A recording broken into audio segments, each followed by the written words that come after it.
Hello everyone, welcome back in my YouTube channel Mumukshu E-Learning Hub and we are learning English grammar for one to all. Dear learners, जैसा कि मैंने पिछली video में आपसे discuss किया था tenses के बारे में और उनका इंट्रोडक्शन मैंने आपको दिया था, तो चलिए इस वीडियो में हम टेंसेस के पोर्शन को आगे बढ़ाते हैं। देखिए हमारा प्रेजेंट इंडेफिनिट टेंस शुरू हो चुका था और उसके अफर्मेटिव सेंटेंसेस के बारे में भी हमने कुछ सीख लिया था। तो चलिए आज उसको मैं फिर से रिपीट कर देता हूँ। प्रेजेंट इंडेफिनिट टेंस, ठीक है, इसको सिंपल प्रेजेंट टेंस भी नाम दिया गया है। सबसे पहला हमारा आता है affirmative sentence, AFFIRMATIVE, affirmative sentences, ठीक है। हमेशा की तरह आप अपना पेन पेपर रेडी रखिए और इसको नोट करते चलिए। अगर आप नोट नहीं कर रहे हैं तो इसका स्क्रीनशॉट ले लीजिए ताकि आपको बाद में रिवीजन करने में आसानी हो जाएगी। देखिए इसका रूल होता है सब्जेक्ट प्लस वर्ब की फर्स्ट फॉर्म, ठीक है। अगर हमारा सब्जेक्ट सिंगुलर है तो वर्ब की फर्स्ट फॉर्म के साथ हम यस या ईएस को जोड़ेंगे plus object. Is it clear? अगर हमारा सब्जेक्ट प्लूरल है PLU, ठीक है, हमने इसको शॉर्टकट में लिख दिया प्लूरल को, तो हम एस या एस का यूज नहीं करेंगे। इस बात को आपको ध्यान में रखना है। तो ये हमारा रूल होता है अफर्मेटिव सेंटेंसेस का। तो चलिए इसको हम एक एग्जाम्पल के थ्रू समझने की कोशिश करते हैं। चलो मैं इसको अब रफ कर देता हूँ, ठीक है।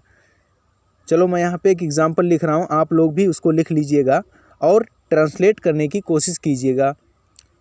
चलो मैं लिख देता हूँ यहाँ पे पहला एग्जाम्पल आपका, वह खाना पकाती है।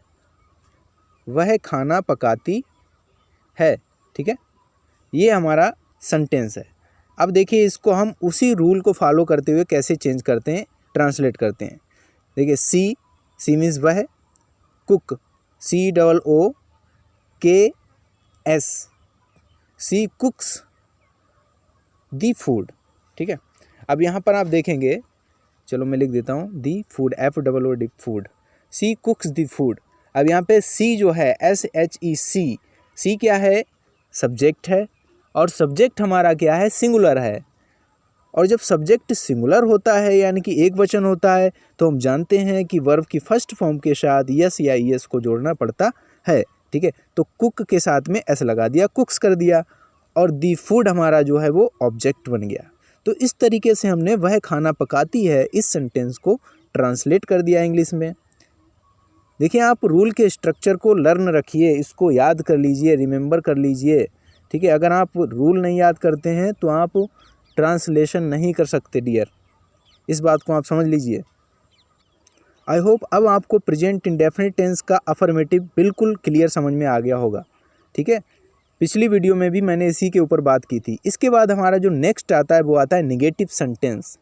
प्रेजेंट इंडेफिनिट का जो टेंस है, यदि वो सेंटेंस जो है नेगेटिव सेंटेंस हो, ठीक है, तो हम कौन सा रूल फॉलो करें, किस तरीके से ट्रांसलेट करें। तो इसका नेगेटिव अगर सेंटेंस है तो उसको बनाने के लिए हमें एक दूसरा स्ट्रक्चर फॉलो करना पड़ेगा। तो आप ध्यान से इसको समझ लीजिए और नोट डाउन कर लीजिए। देखिए सबसे पहले तो सब्जेक्ट SUBJ, ठीक है, मैंने शॉर्टकट में लिख दिया subject plus do not oblique does not, ठीक है, डज नॉट को डजंट भी लिख सकते हैं, उसकी शॉर्ट फॉर्म है, प्लस वर्ब की फर्स्ट फॉर्म प्लस ऑब्जेक्ट, ठीक है। तो ये हमारा स्ट्रक्चर हो गया। सबसे पहले सब्जेक्ट, फिर do not oblique does not. अगर हमारा सब्जेक्ट जो है वो सिंगुलर है तो हमें डज नॉट का यूज करना है। आई रिपीट, यदि हमारा सब्जेक्ट सिंगुलर है तो हमको डज नॉट का यूज करना है। और अगर हमारा सब्जेक्ट प्लूरल है यानी कि बहुवचन है, यानी कि बी दे आई में से कोई भी आ रहा है, तो उसके साथ हमको डू नॉट लगाना है। और वर्ब की फर्स्ट फॉर्म ही हमेशा लगानी है, इसमें वर्ब के साथ में यस या यस का यूज नहीं करना है। इस बात को आप समझ लीजिए, ठीक है। जैसे कि मैं यहाँ पे एक एग्जांपल लिख देता हूँ, वह खाना नहीं पकाती है। वह खाना नहीं पकाती है, तो इसको कैसे बनाएंगे? चलिए इसको मैं चेंज कर देता हूँ, वह खाना नहीं पकाती है। सी डज नॉट ठीक है, she does not cook the food, ठीक है, she does not cook the food. अब यहाँ पर आप देखेंगे सी सिंगुलर है तो उसके साथ में हमको क्या करना पड़ा, डज लगाना पड़ा, डज़ नॉट, ठीक है, डू नॉट नहीं लगाएंगे यहाँ पे। क्यों नहीं लगाएंगे, क्योंकि सी हमारा सिंगुलर है, एक वचन है, और फिर कुक की बेस फॉर्म लिखनी है केवल, इसके साथ में यस या यस कुछ भी नहीं करना है हमको, सिर्फ बेस फॉर्म यहाँ पे पुट कर देनी है, और फूड हमारा ऑब्जेक्ट है, उसको मैंने लिख दिया, ठीक है, she does not cook the food. तो इस तरीके से ये हमारा चेंज हो गया।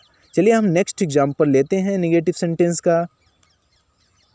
आई होप आपको समझ में आ रहा होगा। चलिए अगला एग्जाम्पल हम लिख देते हैं यहाँ पे, आप लोग नोट करते चलिए भाई, लिखेंगे तो ज़्यादा समझ में आएगा।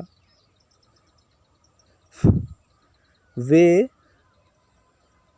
बाज़ार नहीं जाते हैं, वे बाज़ार नहीं जाते हैं।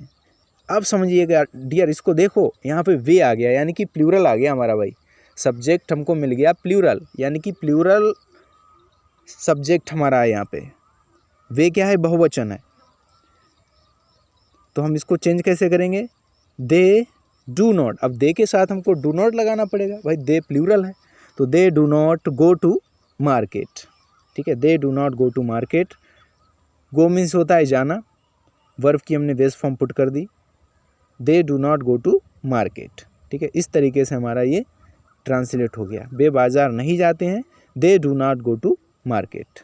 तो दे सब्जेक्ट है यहाँ पे, और सब्जेक्ट हमारा सॉरी प्लूरल है, ठीक है, सिंगुलर नहीं प्लूरल है। यहाँ पे मिस्टेक हो गई थोड़ी, सॉरी, यहाँ पे ये प्लूरल है, तो दे हमारा जो सब्जेक्ट है वो प्लूरल है, तो प्लूरल के साथ में हमको डू नॉट ही लगाना पड़ेगा, डज नॉट नहीं लगाना है। और इसके साथ ही हमको यहाँ पे वर्ब की बेस फॉर्म को पुट करना है, तो वर्ब की बेस फॉर्म यहाँ पे हमने पुट कर दी गो, ठीक है, और इसके बाद हमने ऑब्जेक्ट को लिख दिया। तो हमारा इस तरीके से ये जो सेंटेंस है वो चेंज हो गया, ट्रांसलेट कर दिया हमने इंग्लिश में, वे बाज़ार नहीं जाते हैं, they do not go to market. अब गो के साथ में यहाँ पे यस या यस नहीं लगेगा। ओके डियर, आई होप आपको यहाँ तक ये रूल क्लियर हो चुका होगा निगेटिव सेंटेंस का, subject plus do not plus verb की फर्स्ट फॉर्म, ठीक है, प्लस ऑब्जेक्ट, ठीक है। इस तरीके से ये हमारा रूल यहाँ तक कंप्लीट होता है। चलिए इसका एक और एग्जांपल लेते हैं। अगर आपने वीडियो को लाइक नहीं किया है तो लाइक कर दीजिए, और हमारे चैनल पर यदि पहली बार विजिट कर रहे हैं तो चैनल को सब्सक्राइब कर दीजिए। तो चलिए डियर आगे बढ़ते हैं, नया एग्जांपल लेते हैं। मोहन हंसता नहीं है, ठीक है, देखिए यहाँ पे थोड़ी सी मिस्टेक हो गई है, मैंने नहीं पहले लिख दिया है और हंसना बाद में लिखा है, तो कोई नहीं, आप इसको करेक्शन इसका कर लीजिए, मोहन हंसता नहीं है कर लीजिए, मोहन हंसता नहीं है। तो इसको इंग्लिश में ट्रांसलेट करेंगे हम, मोहन डज नॉट लाफ, ठीक है, मोहन हमारा क्या है, सिंगुलर है, मोहन इज़ द सिंगुलर, ठीक है, मोहन सिंगुलर है, और सिंगुलर के साथ में हमको डज नॉट ही लगाना पड़ता है, या डजंट लगा दीजिए या डज नॉट लगा दीजिए, तो बात एक ही है, ठीक है। और सबसे लास्ट में हमने क्या किया, वर्ब की फर्स्ट फॉर्म यानी कि लाफ रख दी। मोहन सिंगुलर है, आई रिपीट, मोहन सिंगुलर है, ठीक है, सब्जेक्ट है और सिंगुलर है, इसीलिए हमने डज नॉट लगाया, ठीक है। डज नॉट को हम डजंट भी लिख सकते हैं, फिर हमने वर्ब की फर्स्ट फॉर्म को पुट कर दिया। तो इस तरीके से हमने क्या किया, हिंदी से इंग्लिश में आसानी से सेंटेंस को ट्रांसलेट कर दिया, ठीक है। तो ये समझ में आ चुका होगा आपको। देखिए एक बार मैं फिर से रिपीट कर देता हूँ कि अगर हमारा सब्जेक्ट प्लूरल होगा तो हमको क्या करना है, डू नॉट का यूज़ करना है। प्लूरल मीन्स अगर आई हो, यू हो, बी हो, ठीक है, इस तरीके के अगर सब्जेक्ट हमको देखने को मिलते हैं तो हमको क्या करना है, वहाँ पर उसके साथ हेल्पिंग वर्ब डू नॉट को लेना है, ठीक है। चलिए इसको मैं रफ कर देता हूँ। अब चीज़ें आपको समझ में आएंगी अगर आप कंसंट्रेट होके समझेंगे, अगर आप अपना दिमाग इधर उधर दौड़ा रहे हो, ठीक है, तो आपको ये चीज़ें समझ में आने वाली नहीं है। और ये अगर टेंसेस आपको समझ में नहीं आए डियर, तो आगे आपको बहुत सारी प्रॉब्लम्स आएंगी। पैसिव वॉइस नहीं समझ में आएगा, डायरेक्ट इनडायरेक्ट नहीं समझ में आएगा, आप क्लियर ट्रांसलेशन भी नहीं कर पाएंगे। तो इसीलिए आप टेंसेस को बड़े ध्यान से समझ लीजिए। और आपने अगर हमारी पुरानी वीडियोज़ नहीं देखी हैं तो आप हमारे चैनल को सब्सक्राइब करें, प्लेलिस्ट में जाएं, वहाँ से हमारी पुरानी वीडियोस को देखिए। देखिए डियर, यहाँ पर एक बात और याद रखने वाली है आपके लिए, वो ये है कि अगर जो नेगेटिव सेंटेंस होता है उसमें हेल्पिंग वर्ब का यूज़ आप नहीं करेंगे तो वह पॉसिबल है नहीं, ठीक है।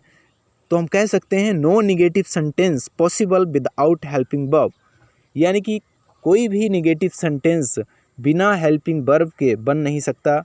यानी कि अगर हम नेगेटिव सेंटेंस बनाएंगे तो हमको उसमें हेल्पिंग वर्ब का यूज़ करना ही पड़ेगा। जैसे कि यहाँ पे हम डू नॉट और डज नॉट का यूज़ कर रहे थे, तो ये हेल्पिंग वर्ब ही तो हैं, ठीक है। तो इस तरीके से आप जो है कह सकते हैं कि कोई भी नेगेटिव सेंटेंस हो उसमें आपको हेल्पिंग वर्ब लगानी ही पड़ेगी। जिस तरीके से हमने प्रेजेंट इंडेफिनिट में उसके नेगेटिव में डू नॉट और डज नॉट का यूज़ कर रहे हैं, ठीक है। तो ये हेल्पिंग वर्ब ही हैं। तो यहाँ से आपको ये पॉइंट समझ में आया होगा। चलिए अब आगे बढ़ते हैं। इसके बाद डियर हमारा आता है इंट्रोगेटिव सेंटेंस। देखिए, जब मैंने आपको टाइप्स ऑफ सेंटेंसेस का टॉपिक पढ़ाया था तो उसमें मैंने आपको बताया था एक टाइप जो होता है सेंटेंस का वो इंट्रोगेटिव सेंटेंस भी होता है। इंट्रोगेटिव सेंटेंसेस को 2 पार्ट्स में डिवाइड किया गया था। एक तो yes no type of interrogative sentence और दूसरा था हमारा WS type of interrogative sentence. ये आपको हमारी पुरानी वीडियो में देखने को मिल जाएगा। आप हमारी पुरानी वीडियो को सर्च कीजिए, वहाँ से देख लीजिए, आपको समझ में आ जाएगा। तो चलिए हम देख लेते हैं इसका स्ट्रक्चर क्या होता है। देखिए, इंट्रोगेटिव सेंटेंस जो होता है प्रेजेंट इंडेफिनिट का, इस तरीके के सेंटेंसेस को ट्रांसलेट करते समय सबसे पहले हम हेल्पिंग वर्ब का यूज़ करते हैं, यानी कि डू या डज का यूज़ करते हैं, प्लस सब्जेक्ट प्लस वर्ब की फर्स्ट फॉर्म प्लस ऑब्जेक्ट, और लास्ट में क्वेश्चन मार्क लगाना ज़रूरी होता है, ठीक है। तो हेल्पिंग वर्ब हमारी डू या डज होंगी। देखिए, डू का यूज़ जब करेंगे हम जब हमारा जो सब्जेक्ट होगा वो प्लूरल होगा, और डज का यूज हम जब करेंगे जब हमारा सब्जेक्ट क्या होगा, सिंगुलर होगा। तो चलिए एक एग्जांपल के थ्रू हम इसको समझ लेते हैं। Do you understand the English, do you understand the English, ठीक है। लास्ट में हमने क्वेश्चन मार्क लगा दिया, डू यू अंडरस्टैंड इंग्लिश। अब देखिए यहाँ पे डू का यूज़ किया है। डू क्यों लगाया? क्योंकि यू हमारा क्या है, प्लूरल है, और यू हमारा जब प्लूरल है तो हम क्या करेंगे, डू का ही यूज़ करेंगे, और हेल्पिंग वर्ब हमको क्या करनी है, पहले यूज़ करनी है। Is it clear? Okay, I hope आपको समझ में आ चुका होगा। देखिए, आप इसको नोट भी कर लीजिएगा।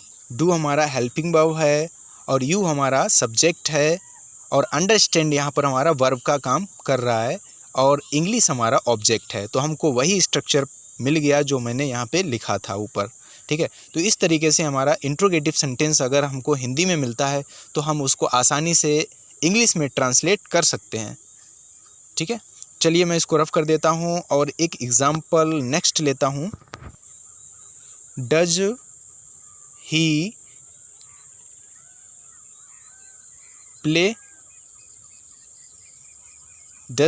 प्ले क्रिकेट, ठीक है। Does he play cricket, last में क्वेश्चन मार्क। अब देखिएगा यहाँ पे मैंने डज लगाया, ठीक है। क्या वह क्रिकेट खेलता है, क्या वह क्रिकेट खेलता है, इसका हिंदी में मीन्स ये है, क्या वह क्रिकेट खेलता है। अब देखिए डज लगा दिया हमने। क्यों डज यूज़ किया? क्योंकि ही हमारा क्या है, सब्जेक्ट है, और वो सब्जेक्ट कैसा है, सिंगुलर है। तो सिंगुलर के साथ में हमको डज यूज़ करना पड़ेगा, और प्ले हमारा वर्ब है, और क्रिकेट को हम ऑब्जेक्ट मानेंगे, ठीक है। तो इस तरीके से हमारा ये ट्रांसलेट हो गया, डज ही प्ले क्रिकेट, क्या वह क्रिकेट खेलता है। आई होप आपको समझ में आ चुका होगा। देखिए, आप हमारी वीडियो को अगर बार बार देखेंगे तो आई होप आपको ये बिल्कुल क्लियर हो जाएगा, सब समझ में आ जाएगा। There is no doubt. आप अगर मेहनत करेंगे तो आपको 101% समझ में आएगा। तो चलिए कुछ होमवर्क मैं आपको देता हूँ, ये आप करिएगा, अपनी कॉपी में लिखिएगा, और चाहें तो आप हमारे कमेंट सेक्शन में जा कर के आंसर भी भेज सकते हो। तो पहला सेंटेंस मैंने यहाँ पे लिख दिया, क्या तुम पढ़ते हो, ठीक है। क्या तुम पढ़ते हो, क्वेश्चन मार्क लगा दिया। इनको आपको इंग्लिश में ट्रांसलेट करना है। चलिए इसके बाद मैं एक और लिख देता हूँ यहाँ पे सेकेंड। इसके बाद सेकेंड सेंटेंस है हमारा, मैं दौड़ता हूँ, ठीक है। सॉरी, मैंने लिख गया यहाँ पे, इसको मैं लिख देता हूँ, मैं दौड़ता हूँ। ये हमारा सेकेंड हो गया। पहला है क्या तुम पढ़ते हो, और दूसरा हो जाएगा हमारा मैं दौड़ता हूँ, ठीक है। मैं दौड़ता हूँ। सब मिसलिनियस है, इसमें आपको अफर्मेटिव, निगेटिव एंड इंट्रोगेटिव तीनों के रूल्स को लगाना है। ठीक है, यहाँ पे तीनों रूल्स ही फॉलो होंगे। मैं दौड़ता हूँ, थर्ड लिख देता हूँ मैं यहाँ पे। बच्चे चलिए मैं थोड़ा सा कलर यहाँ पे चेंज कर देता हूँ। इसके बाद मैं लिख देता हूँ यहाँ पे बच्चे खेलते हैं, बच्चे खेलते हैं। ठीक है, पहला हो गया क्या तुम पढ़ते हो, दूसरा हो गया मैं दौड़ता हूँ, बच्चे खेलते हैं, और चौथा हो जाएगा हमारा तुम किताब नहीं पढ़ते हो। तो ये आपका होमवर्क हो गया, आप इसको करिएगा। शुरुआत में थोड़ी सी मिस्टेक्स होंगी, कोई दिक्कत नहीं है, कोशिश करिए। कोशिश करने वालों की कभी हार नहीं होती है। और मैं आपको बहुत बहुत धन्यवाद देना चाहता हूं, क्योंकि आप हमारी वीडियोस को वॉच करते हैं और लाइक भी करते हैं। इसी के साथ साथ डियर लर्नर्स, मैं आपको एक रिस्पॉन्सिबिलिटी भी देना चाहता हूं। वो जिम्मेदारी ये है कि आप इस वीडियो को ज़्यादा से ज़्यादा स्टूडेंट्स तक शेयर कर दीजिए, ताकि वो भी इसका प्रॉफिट ले सकें, लाभ उठा सकें। तो ओके, आज के लिए बस इतना ही। फिर मिलते हैं नेक्स्ट वीडियो में, तब तक के लिए बाय बाय, टेक केयर।